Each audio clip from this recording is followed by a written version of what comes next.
నమస్తే, welcome to our channel. కూటమి ప్రభుత్వం ఏపీ ప్రజలకు శుభవార్త చెప్పిందని చెప్పవచ్చు. ఈ ఆర్థిక సంవత్సరానికి అంటే 2025-26 ఆర్థిక సంవత్సరానికి కరెంట్ ఛార్జీలు పెంపే లేదని చెప్పి స్పష్టం చేసింది. మరి ఈ మేరకు ఏపీఈఆర్సీ ఉత్తర్వులు జారీ చేసింది. మరి దీనిపై పూర్తిగా విశ్లేషించడానికి మనతో పాటుగా ఉన్నారు ప్రముఖ రాజకీయ విశ్లేషకులు అంకం రావు గారు. వారిని అడిగి పూర్తి వివరాలు తెలుసుకుందాం. సార్ నమస్తే. సార్ నమస్కారం. సార్, మనం చూసాం గత ప్రభుత్వ హయాంలో అనేక సార్లు కరెంట్ ఛార్జీలు పెరిగాయని చెప్పి అయితే చాలా విమర్శలు వచ్చాయి సార్. మరి బాధ లేకుండా ఈ ఆర్థిక సంవత్సరానికి అయితే కరెంట్ ఛార్జీలు పెంపే లేదని చెప్పి కూటమి ప్రభుత్వం ప్రజలకు తీపి కబురు చెప్పింది.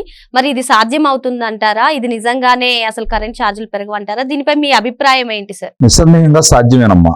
ప్రభుత్వం కనుక దీన్ని చిత్తశుద్ధితో అమలు చేయాలనే సంకల్పం ఉంది కాబట్టి నిస్సందేహంగా సాధ్యమే. ఎందుకంటే గత ప్రభుత్వం 2014 నుంచి 2019 వరకు ఒక్కరోజు కూడా తెలుగుదేశం ప్రభుత్వం కూటమి ఒక్కసారి కూడా విద్యుత్ ధరలు పెంచలేదు. ఇది గమనించుకోవాల్సిన అంశం.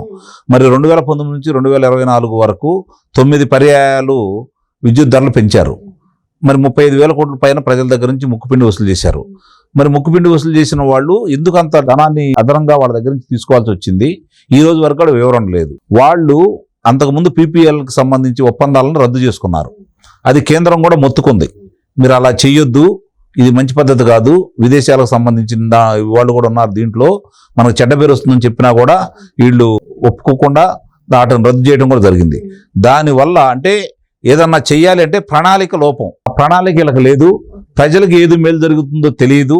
వాళ్ళకి దాంట్లో ఎంత మిగులుతుంది, ఏ విధంగా లంచాలు తీసుకోవచ్చు, మనకి ఏంటి ఉపయోగం అని ఆలోచించారే తప్ప ప్రజలకు ఏం ఉపయోగం చేయాలి, ప్రజలకు ఉపయోగం చేయాలంటే మనం ఎలా సంస్కరణలు తీసుకురావాలి, దాన్ని ఎలా అమలు చేయాలని చెప్పి ఒక ప్రణాళిక లోపం అనేది వాళ్ళ దగ్గర చాలా స్పష్టంగా ఉంది. వాళ్ళకి ఎవరికి కూడా దాని మీద ఒక అవగాహన అంటూ లేదు. మరి అందువల్లే 2014 నుంచి 2019 వరకు ఒక్కసారి కూడా విద్యుత్ ధరలు పెంచని ప్రభుత్వం ఎలా నడిచింది?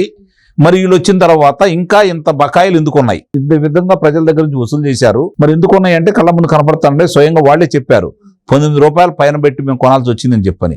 మీకు సౌర విద్యుత్ ద్వారా మీకు అందుబాటులోకి వస్తే వాటిని తీసుకొని మీరు తక్కువ ధరకు తీసుకొని ప్రజలకు అందించాల్సింది మీరు ఎందుకు కొనాల్సి వచ్చింది బయట? అంటే ప్రజల మీద భారం మోపడమే తప్ప వాళ్ళకి దాంట్లో ముడుపులు అందినాయి కాబట్టి వాళ్ళు ఎక్కడికైనా సరే వెళ్ళి ముడుపులు ఇస్తామంటే ఎవరి దగ్గరకైనా ఎంత ధర అయినా సరే చెల్లించి తీసుకుంటారనమాట. అదే కదా కళ్ళ ముందు కనపడతా ఉంది. దాని భారమే ఈరోజు శాపమై మనకి ప్రజల మీద ఈ భారం పడతా ఉంది. అయినా సరే ఈ కూటమి ప్రభుత్వం నిన్నదాకా వాళ్ళు గోలగోలు చేశారు. కూటమి ప్రభుత్వం వచ్చింది, విద్యుత్ ఛార్జీలు పెంచబోతున్నారు, నానా రకాలుగా యాగి చేశారు. ఎస్సీ ఎస్టీ వాళ్ళకి ఇచ్చే 200 యూనిట్స్ ఫ్రీ కరెంట్ కూడా ఇవ్వట్లేదు అని కూడా నానా యాగి చేశారు. దానికి సంబంధించి ఈరోజు స్పష్టంగా పెంచమనేది కాకుండా తగ్గించబోతున్నాం అనే విషయాలు కూడా బయటకు తీసుకొచ్చారు. వాళ్ళు గమనించుకోవాలి. ఎందుకంటే ఒక ప్రణాళికబద్ధంగా వెళ్తే ఏం చేయొచ్చు గత 2014 నుంచి 2019 వరకు చూశారు. మళ్ళీ ఇప్పుడు 2024 నుంచి మళ్ళీ దాన్ని పునరావృతం కాబోతుందని అయితే నేనైతే భావిస్తున్నాను. ప్రజల మీద భారం పడకుండా ప్రజలకి నాణ్యమైన విద్యుత్ అందిస్తూ ప్రజల అవసరాలకు అనుగుణంగా అలాగే పారిశ్రామిక అవసరాలకు అనుగుణంగా విద్యుత్ ఉత్పత్తి ఎలా చేయాలో ఈరోజు చాలా స్పష్టంగా ఈ ప్రభుత్వానికి తెలుసు. దానికి సంబంధించినంత వరకు ఆ రోజు కేంద్ర ప్రభుత్వం 2024 ఫిబ్రవరిలో 9వ తారీఖు నాడు ఒక నిర్ణయం అంటూ తీసుకుంది.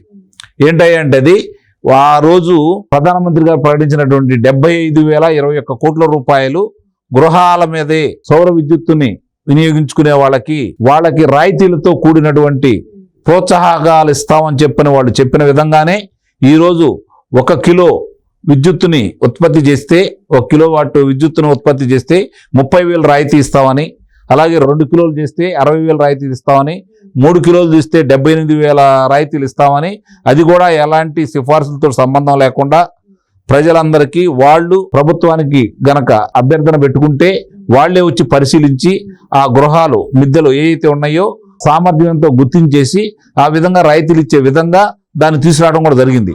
దాన్ని ఈ రోజు ప్రారంభం కుప్పంలో మొదలు పెట్టేశారు చంద్రబాబు నాయుడు గారు. సార్, మీరు చెప్పినట్లుగానే కుప్పంలో చంద్రబాబు నాయుడు గారు పిఎం సూర్య గారు పథకాన్ని ప్రారంభించారు. మరి ఎందుకని ప్రతిపక్షాలన్నీ కూడా ఇలా విషం చిమ్ముతాయి సార్? కూటమి ప్రభుత్వం వచ్చిన తర్వాత కరెంట్ ఛార్జీలు పెరుగుతున్నాయి, అవగాహన రాహిత్యము, రెండోది ఏం మాట్లాడినా కూడా చెల్లుబాటు అవుతుందిలే, ఈ ప్రభుత్వం చూస్తున్నట్టు ఉంది, ఎదురుదాడి చేయట్లేదు, వాళ్ళ పని వాళ్ళు చేసుకుంటూ వెళ్తున్నారు. కొంతమంది ఈ అపోహలో నమ్మేవాళ్ళు ఉంటారు కదా, వాళ్ళు నమ్మించే ప్రయత్నం, మళ్ళీ 2029లో గెలవాలనే ప్రయత్నం. కాబట్టి ఇక్కడ గమనించుకోవాల్సిన అవసరం ఏంటంటే ఆ ప్రభుత్వం అయినా ఈ ప్రభుత్వం అయినా ప్రజలకి ఎవరు మేలు చేస్తున్నారో ఒక అంచనాకు వచ్చారు వీళ్ళు. 2014 నుంచి 2019 వరకు తెలుగుదేశం కూటమి ప్రభుత్వం ఎలా ఉంది, 2019 నుంచి 2024 వరకు జగన్మోహన్ రెడ్డి చేసిన పరిపాలన ఎలా ఉంది స్పష్టంగా ప్రజలకు అర్థమైన తర్వాత వీళ్ళని 164 స్థానాలు లేకుండా 151 స్థానాల నుంచి 11 స్థానాలకే పరిమితం చేశారు.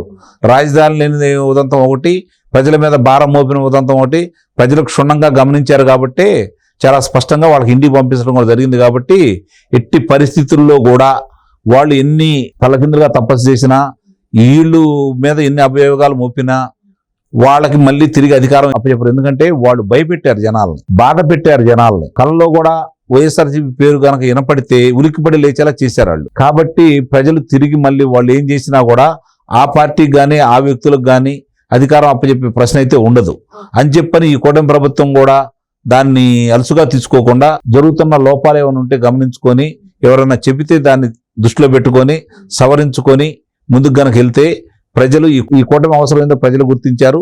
ఈ కూటమి కూడా 10-15 సంవత్సరాల అధికారంలో ఉంటే తప్ప రాష్ట్రం గాడిలో పడదు. యువకులకి ఉద్యోగ అవకాశాలు రావు. పరిశ్రమలు రావాలి అంటే వాళ్ళకు కూడా ఒక నమ్మకం ఏర్పరిచే విధంగా ఈ కూటమి పెద్దలు ప్రయత్నించాలని ఆ దిశగా వెళ్తున్నారని అయితే భావిస్తున్నాము. ప్రయత్నించాలని అయితే మీ ద్వారా నేను కూటమి పెద్దలకు మనవి చేసుకుంటా ఉన్నాను. మొత్తానికి ప్రభుత్వ నిర్ణయం తీసుకుంటే ఈ ఆర్థిక సంవత్సరానికి గాను కరెంట్ ఛార్జీలు పెంపు జరగదని చెప్పి సార్ చెప్తున్నారు. Thank you sir.